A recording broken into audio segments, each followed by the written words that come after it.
Hi hello friends, welcome to my channel. ಮನೆಯಲ್ಲಿ ಏನಾದರೂ extra rice ಉಳಿದಿದ್ರೆ ಆ ರೈಸ್ದಿಂದ ನಾವು ಸೂಪರ್ ಸಾಫ್ಟ್ ಆಗಿರ್ತಕ್ಕಂಥ ಪಡ್ಡನ್ನು ಮತ್ತು ಅದ್ರ ಜೊತೆ ಚಟ್ನಿಯನ್ನು ಮಾಡೋದನ್ನು ತೋರಿಸ್ಕೊಡ್ತಾ ಇದ್ದೀನಿ. ಇದು ತುಂಬಾ ಸಾಫ್ಟು, ತುಂಬಾ ರುಚಿ, ಮಕ್ಕಳನ್ನ ತುಂಬಾ ಇಷ್ಟಪಟ್ಟು ತಿಂತಾರೆ. ಆದರೆ ನಾನು ಗೀತಾ, ಸೋನಿ ದುಬೈ 28ಗೆ ಸ್ವಾಗತ. ಇವಾಗ ನಾವು ಸಾಫ್ಟ್ ಆಗಿರ್ತಕ್ಕಂಥ ಪಡ್ಡನ್ನು ಹೇಗೆ ಮಾಡೋದಂತ ನೋಡ್ಕೊಂಡು ಬರೋಣ. ಬನ್ನಿಲೆ ಎಂಡ್ವರೆಗೆ ಈ ವಿಡಿಯೋನ ತಪ್ಪದೇ ನೋಡಿ. ಇವಾಗ ನಾವು ಈ ಪಡ್ಡನ್ನು ಮಾಡಲಿಕ್ಕೆ ನಾನಿಲ್ಲಿ 1.5 ಗ್ಲಾಸಷ್ಟು ಅಕ್ಕಿಯನ್ನು ಮುಂಚೆನೇ ನೆನೆಸಿ ಇಟ್ಟುಕೊಂಡಿದ್ದು 4ರಿಂದ 5 ತಾಸು. ಆಮೇಲೆ ಸ್ವಲ್ಪ ಅರ್ಧ ಕಪ್ಪಷ್ಟು ಉಳಿದಿರ್ತಕ್ಕಂಥ ಅನ್ನ, ಒಂದು ಅರ್ಧ ಕಪ್ಪಷ್ಟು ಅವಲಕ್ಕಿಯನ್ನು ನೆನೆಸಿ ಇಟ್ಟುಕೊಂಡಿದ್ದೇನೆ.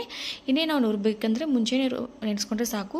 ಆಮೇಲೆ ಒಂದು ಅರ್ಧ ಕಪ್ಪು ಫ್ರೆಶ್ ಆಗಿರ್ತಕ್ಕಂಥ ಕೊಬ್ಬರಿ ತುರಿಯನ್ನು ತೊಗೊಂಡಿದ್ದೀನಿ. ಕೊಬ್ಬರಿ ತುರಿ ಹಾಕೋದ್ರಿಂದ ದೋಸೆ ತುಂಬಾ ಟೇಸ್ಟಿಯಾಗಿರುತ್ತೆ, ತುಂಬಾ ಕಲರ್ ಕೂಡ ಬರುತ್ತೆ, ತುಂಬಾ ಸಾಫ್ಟ್ ಆಗಿರುತ್ತೆ, ಕೈಯಲ್ಲಿ ಇಟ್ಟರೆ ಹತ್ತಿ ಥರ ಫೀಲ್ ಆಗುತ್ತೆ. ಅದಕ್ಕೋಸ್ಕರ ಈ ನಾನು ಕಂಪಲ್ಸರಿಯಾಗಿ ನೀವು ಕೊಕೊನಟನ್ನು ಆ್ಯಡ್ ಮಾಡ್ಕೊಳ್ಳಿ. ಇವಾಗ ನಾವು ದೋಸೆ ಬೆಟರ್ನ ರೀತಿಯಲ್ಲಿ ನಾವು ಇವಾಗ ಈ ಎಲ್ಲವನ್ನು ರುಬ್ಕೊಳ್ಳೋಣ. ಇವಾಗ ಒಂದು ಮಿಕ್ಸಿ ಜಾರಿಗೆ ಈ ಒಂದು ಅರ್ಧದಷ್ಟು, ನಾನು ಇದರಲ್ಲಿ 2 ಬ್ಯಾಚನ್ನು ಹಾಕೋತಾ ಇದ್ದೀನಿ. ಅರ್ಧದಷ್ಟು ಅಕ್ಕಿ, ಒಂದು ಅರ್ಧದಷ್ಟು ಅನ್ನ, ಉಳಿದಿರ್ತಕ್ಕಂಥ ಅನ್ನ, ಒಂದು ಅರ್ಧದಷ್ಟು ಅವಲಕ್ಕಿ ಬದಲಾಗಿ ಚುಮ್ಮೂರು ಕೂಡ ಸೇರಿಸ್ಕೋಬೋದು. ಆಮೇಲೆ ಒಂದು ಅರ್ಧ ಕಪ್ದಷ್ಟು ಅದರಲ್ಲಿರ್ತಕ್ಕಂಥ ಅರ್ಧ ಕೊಬ್ಬರಿ ಹಾಕ್ಕೊಂಡು ಅದಕ್ಕೆ ತಕ್ಕಂತೆ ನೀರನ್ನು ಹಾಕ್ಕೊಂಡು ನಾನಿಲ್ಲಿ ಸಾಫ್ಟಾಗಿ ದೋಸೆ ಬೆಟರನ್ನು ಕನ್ಸಿಸ್ಟೆನ್ಸಿಯಲ್ಲಿ ನಾವು ಇವಾಗ ಅದಕ್ಕೆ ತಕ್ಕಂತೆ ನೀರನ್ನು ಹಾಕೊಂಡು ನಾವು ಸಾಫ್ಟಾಗಿ ಬೆಟರನ್ನು ರೆಡಿ ಮಾಡ್ಕೊಳ್ಳೋಣ. ಇಲ್ಲಿ ನೋಡ್ತಾ ಇರ್ಬೋದು, ಇವಾಗ ಬೆಟರನ್ನು ನಾನು ರೆಡಿ ಮಾಡ್ಕೊಂಡಿದ್ದೀನಿ. ಯಾವ ರೀತಿ ಕನ್ಸಿಸ್ಟೆನ್ಸಿ ಬಂದಿದೆ ಅಂತಲೂ ಕೂಡ ನೀವು ನೋಡ್ಬೋದು, ಸಾಫ್ಟ್ ಆಗಿರ್ತಕ್ಕಂಥ ಕನ್ಸಿಸ್ಟೆನ್ಸಿ. ಇವಾಗ ಆ ಬಟರನ್ನು ಕೂಡ ನಾನಿಲ್ಲಿ ಒಂದು ಬಬಲ್ಗೆ ಸೇರಿಸ್ಕೊತಾ ಇದ್ದೀನಿ. ಇಲ್ಲಿ ನೋಡ್ತಾ ಇರ್ಬೋದಲ್ಲ ಎಷ್ಟು ಚೆನ್ನಾಗಿ ಬಂದಿದೆ ಅಂತ. ಉದುರ್ತಕ್ಕಂಥ ರೈಸನ್ನು ಕೂಡ ನಾನು ಗ್ರೈಂಡ್ ಮಾಡಿಕೊಂಡು ಇಲ್ಲಿ ಸೇರಿಸ್ಕೊತಾ ಇದ್ದೀನಿ. ನೀರನ್ನು ಜಾಸ್ತಿ ಹಾಕೋಬೇಡಿ, ನೀವು ರುಬ್ಲಿಕ್ಕೆ ಎಷ್ಟು ಸೇರಿಸ್ಕೊಂಡಿದ್ರೆ ಅಷ್ಟು ಸಾಕಾಗುತ್ತೆ. ಆಮೇಲೆ ಲಾಸ್ಟಿಗೆ ನಾನು ಆ ಜಾರಿಗೆ ಸ್ವಲ್ಪ ನೀರನ್ನು ಹಾಕ್ಕೊಂಡು ತೊಳೆದು ಹಾಕ್ಕೊಂಡಿದ್ದೇನೆ ಅಷ್ಟೇ. ಸ್ವಲ್ಪ ನಾನು ಉಪ್ಪನ್ನು, ರುಚಿಗೆ ತಕ್ಕಷ್ಟು ಉಪ್ಪನ್ನು ಹಾಕ್ಕೊಂಡು ಈ ರೀತಿ ಕೈಯಿಂದ ನಾನು ಮಿಕ್ಸ್ ಮಾಡ್ಕೋತಾ ಇದ್ದೀನಿ. ಈ ರೀತಿ ಕೈಯಿಂದ ಮಿಕ್ಸ್ ಮಾಡ್ಕೋದ್ರಿಂದ ಪರ್ಮಿಟೇಷನು ಚೆನ್ನಾಗಿ ಬರುತ್ತೆ. ಮತ್ತು ರಾತ್ರಿ ಎಲ್ಲ ನಾವು ಬಿಡ್ತಾ ಇದ್ವಲ್ಲ, ಇದು ಹುದುಗಿ ಚೆನ್ನಾಗಿ ಬರುತ್ತೆ. ಹುದುಗಿ ಚೆನ್ನಾಗಿ ಬಂದರೆ ದೋಸೆ ಪಡ್ಡು ಚೆನ್ನಾಗಿ ಬರುತ್ತೆ. ಈ ಹಿಟ್ಟಿಂದ ನೀವು ಸಾಫ್ಟ್ ಆಗಿರ್ತಂಥ ದೋಸೆ ಕೂಡ ಮಾಡ್ಕೋಬೋದು, ಅಷ್ಟು ಚೆನ್ನಾಗಿ ದೋಸೆ ಕೂಡ ಬರುತ್ತೆ. ಇವಾಗ ನಾವು ಇಡೀ ರಾತ್ರಿ ಎಲ್ಲ ಪರ್ಮೆಂಟೇಷನ್ ಆಗಲಿಕ್ಕೆ ಬಿಡೋಣ. ಬೆಳಗ್ಗೆ ನಾನು ಮಾಡೋದನ್ನು ತೋರಿಸ್ತೀನಿ. ಇವಾಗ ಬೆಳಗ್ಗೆ ಆಗಿದೆ, ಬೆಳಗ್ಗೆ ತೋರಿಸ್ತಾ ಇದ್ದೀನಿ. ಹಿಟ್ಟು ಯಾವ ರೀತಿ ಬಂದಿದೆ ಅಂತ ನೋಡ್ಬೋದು. ಹಿಟ್ಟು ಉಬ್ಬಿ ಬರೋದಿಲ್ಲ, ಬಟ್ ಒಳಗಡೆ ಜಾಳಗಿ ಥರ ಆಗಿ ಗುಳ್ಳೆಗಳ ಥರ ಆಗಿ ಬರುತ್ತೆ. ಆ ರೀತಿ ಗುಳ್ಳೆ ಬಂದರೆ ನಮಗೆ ಪಡ್ಡು ಸಾಫ್ಟಾಗಿ ಬರುತ್ತೆ.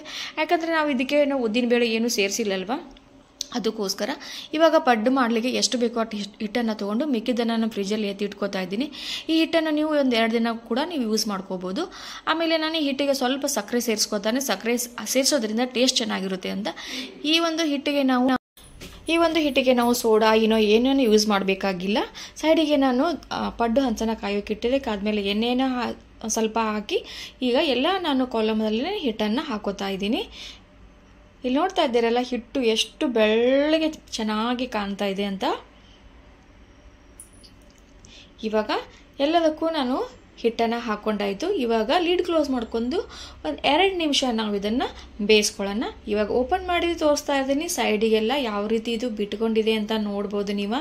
ಮತ್ತು ಸೈಡಿಗೆ ಕೂಡ ಕಲರ್ ಕೂಡ ಅಬ್ಸರ್ವ್ ಮಾಡ್ಬೋದು, ಕೆಳಗಡೆ ಕಲರ್ ಯಾವ ರೀತಿ ಬಂದಿದೆ ಅಂತ ನೀವು ಗೆಸ್ ಕೂಡ ಮಾಡ್ಬೋದು. ನೋಡ್ತಾ ಇದ್ದೀರಲ್ಲ, ನಾನು ಸ್ವಲ್ಪ ಮೇಲ್ಗಡೆ ಎಣ್ಣೆ ಹಾಕ್ಕೊಂಡು ಇವಾಗ ಎಲ್ಲನೂ ನಾನು ಟರ್ನ್ ಮಾಡಿ ನಿಮಗೆ ತೋರಿಸ್ತಾ ಇದ್ದೀನಿ. ಕಲರ್ ಯಾವ ರೀತಿ ಬಂದಿದೆ ಅಂತ, ಕೆಳಗಡೆನೂ ಕೂಡ ಎಷ್ಟು ಗೂಡಾಗಿ ಬಂದಿದೆ ಅಂತ ನೋಡ್ಬೋದು ನೀವು, ಹೋಲಾಗಿ. ಇವಾಗ ನಾನು ಅದೇ ರೀತಿ ಎಲ್ಲ ಪಡ್ಡುಗಳನ್ನು ನಾನಿಲ್ಲಿ ಟರ್ನ್ ಮಾಡ್ತಾ ಇದ್ದೀನಿ. ನೋಡ್ತಾ ಇದ್ದೀರಲ್ಲ ಕಲರ್ ಎಷ್ಟು ಚೆನ್ನಾಗಿ ಬಂದಿದೆ ಅಂತ. ತುಂಬಾ ಸಾಫ್ಟ್ ಆಗಿರುತ್ತದೆ ಈ ಪಡ್ಡು. ಈ ಪಡ್ಡನ್ನು ಮಾಡಿ ನಾವು ಪ್ಲೇಟಿಗೆ ಹಾಕ್ತಿದ್ದಂಗೆ ಮಕ್ಕಳು ಖಾಲಿನೇ ಮಾಡಿಬಿಡ್ತಾರೆ. ಯಾಕಂದರೆ ಅಷ್ಟು ರುಚಿಯಾಗಿರ್ತಕ್ಕಂಥ ಒಂದು ಪಡ್ಡು ಇದು. ನಾನು ಗೆಸ್ಸೇ ಮಾಡಿರಲಿಲ್ಲ ಈ ಪಡ್ಡು ಇಷ್ಟು ರುಚಿಯಾಗಿ ಬರುತ್ತೆ ಅಂತ.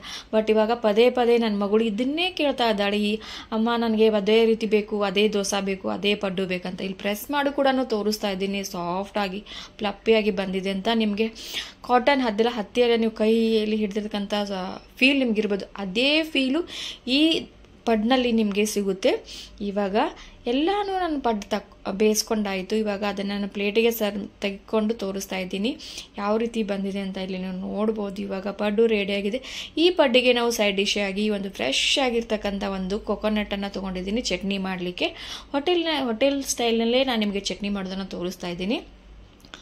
ಇಲ್ಲಿ ನಾನು ಹುರಿಗಡಲೆ, ಸ್ವಲ್ಪ ಶೇಂಗಾ, ಒಂದು ಹೆಸರು ಬೆಳ್ಳುಳ್ಳಿ, ಸ್ವಲ್ಪ ಒಂದು ಅರ್ಧ ಇಂಚಷ್ಟು ಶುಂಠಿ, ಒಂದು ಹಸಿಮೆಣಸಿಕಾಯಿನ ತೊಗೊಂಡಿದ್ದೀನಿ. ಹಸಿಮೆಣಸಿನಕಾಯಿ ಖಾರ ಇದೆ, ಅದಕ್ಕೋಸ್ಕರ ಒಂದನ್ನು ಮಾತ್ರ ತೊಗೊಂಡಿದ್ದೀನಿ. ನೀವು ಬೇಕಂದ್ರೆ ಜಾಸ್ತಿ ಸೇರಿಸ್ಕೋಬೋದು. ಸ್ವಲ್ಪ ಹುಣಸೆಹಣ್ಣು, ಸ್ವಲ್ಪ ನಾನು ಬೆಲ್ಲ ತೊಗೊಂಡಿದ್ದೀನಿ. ಬೆಲ್ಲ ಹಾಕೋದ್ರಿಂದ ಈ ಚಟ್ನಿ ಟೇಸ್ಟಿಯಾಗಿ ಬರುತ್ತೆ. ಅದಕ್ಕೆ ನೀವು ಬೇಡ ಅಂತಂದರೆ ಸ್ಕಿಪ್ ಮಾಡ್ಕೋಬೋದು. ಇಲ್ಲಿ ನಾನು ಜಾರ್ಗೆ ಎಲ್ಲ ಸಾಮಗ್ರಿನ ಹಾಕೋತಾ ಇದ್ದೀನಿ. ನಾನು ಕೊಬ್ಬರಿನ ಬ್ರೌನ್ ಪಾಟನ್ನು ತಗೊಂಡು ಸಣ್ಣದಾಗಿ ಕಟ್ ಮಾಡ್ಕೊಂಡಿದ್ದೀನಿ. ಇವಾಗ ಎಲ್ಲವನ್ನು ನಾನು ಹಾಕ್ಕೊಂಡು